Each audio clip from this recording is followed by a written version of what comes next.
Catherine, I need to have a talk with you about Lily. What? What's wrong with Lily? Catherine, she creeps me the heck out, and I am convinced she's going through my stuff. Oh, that's nonsense. What could she possibly gain from your stuff? I don't know, and I don't want to find out. We have to get rid of her. What? We can't just get rid of her? Look at all the great work she's been doing.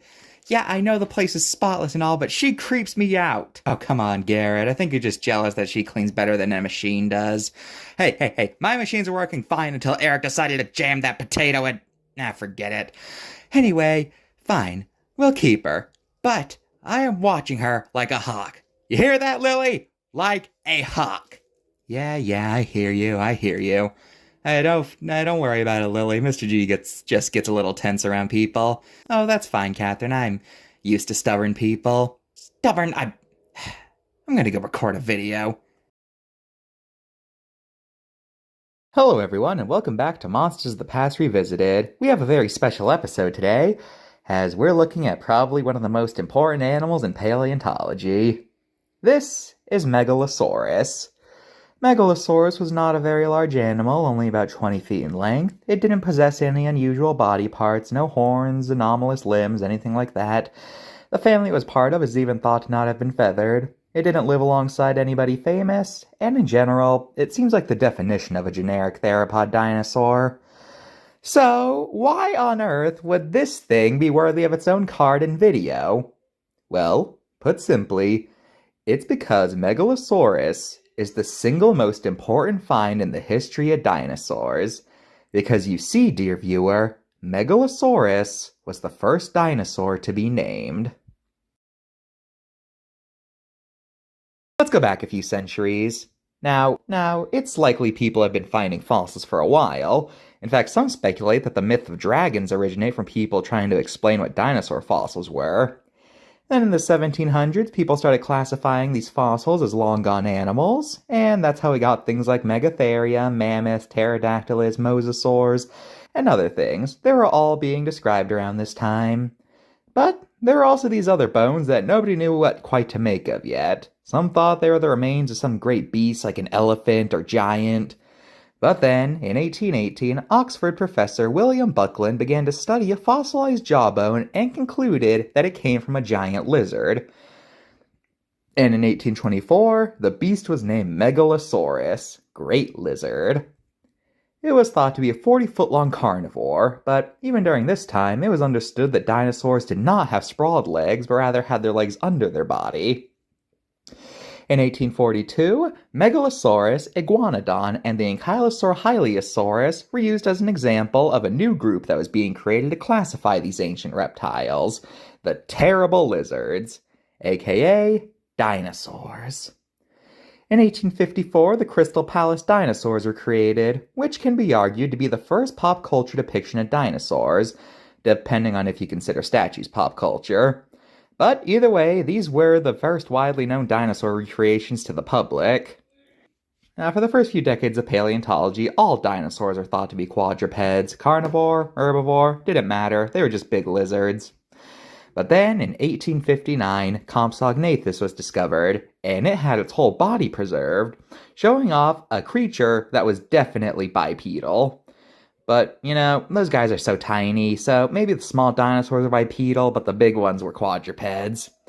But then Eustrepta spondylus was discovered, and yep, that's a large bipedal animal. Okay then. So, turns out meat-eating dinosaurs are bipeds.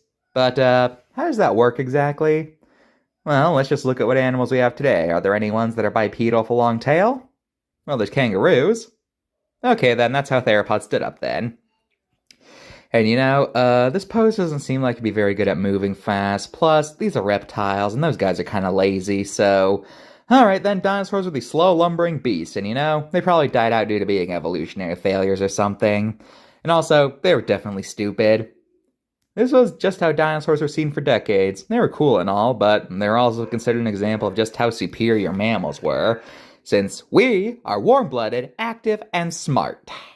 But then in the late 1960s, Deinonychus was discovered, and it was a dinosaur that was clearly built for an active lifestyle. And wait a minute, It was now being determined that the kangaroo stance we've been constructing these guys in would have been biologically impossible for them to move in. They would have broken their hips if they stood like that. Okay, so let's flex out their spines a little, and there we go. Alright then. So, dinosaurs turned out to be more active animals than we initially thought. We now have to reconstruct every single theropod. This is like a rebirth of dinosaurian studies, like a renaissance. Okay, so now dinosaurs are active, possibly warm-blooded, despite being reptiles, and hey, you ever notice how similar dinosaurs are to birds? Like, their skeletons are very similar. And you ever notice that some of the earliest birds have features that look like what you'd see on a dinosaur? That's weird. Surely nothing more will be interpreted from this. Now, academically, everyone was knowing that dinosaurs are more active, but the general public was still very much behind the times. They still thought they were tail-dragging, big ones lived in swamps, things like that. But then the general public was finally caught up in 1993 thanks to Jurassic Park making the dinosaur renaissance depiction of dinosaurs mainstream. And then just a few years later, over in China, dinosaurs, not birds, but dinosaurs were discovered with feathers. Hoo boy. So that brings us to today. Dinosaurs are well understood to have been warm-blooded, active animals, ancestors of birds, many of them had feathers, and overall, they weren't so different from the animals we had today.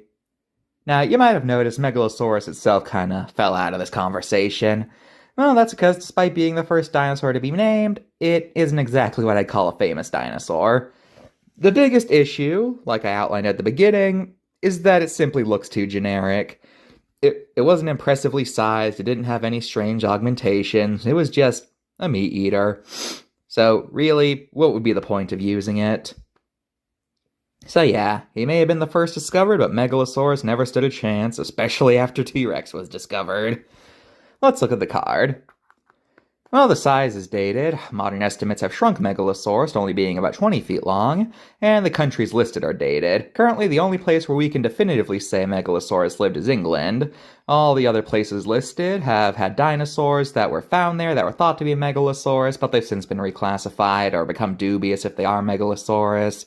Megalosaurus has the very unfortunate distinction of being a wastebasket taxon, so they would describe anything that looked even remotely similar to it as a Megalosaurus, and that has caused serious problems down the line. As for how it's depicted, it has some pretty bad shrink wrapping. I would complain about the head, but we've never actually found a complete Megalosaurus skull, so who's to say if this is completely wrong or not? 7 out of 10. Also, I wonder what the sauropod on the back is. I guess today just kind of shows that even if you're the first at something, you're not going to become famous. I mean, after all, just look at how many people actually invented things, only to have someone else take all the credit for it. Circle of life, I guess. Goodbye. Alright, the election is officially in order. Alright, so we're doing this. Yeah, we're really doing this. No backing out. No backing out! Say, how about we raise the stakes a bit, though? How about something bad happens to the loser? Yeah. How about loser gets banished from the series? Ho ho ho! Well, sounds risky, but I like taking risks. Let's do it. Alright then. Winner gets declared the fan favorite, loser gets banished from the series. I like it. You ready to do this? You better believe I am. You're going down. No, you're going down. You walk the walk, but can you talk the talk? You got that backwards, dummy. Hey, I'm not a dummy. I actually have a brain, unlike you. Hey, you don't need a brain to be funny. Oh, I think you do. No, you don't. Yeah, you do. No, you don't. Yeah, you do. No, you don't. Yeah, you do. No, you don't. Yeah, you do. No, you don't.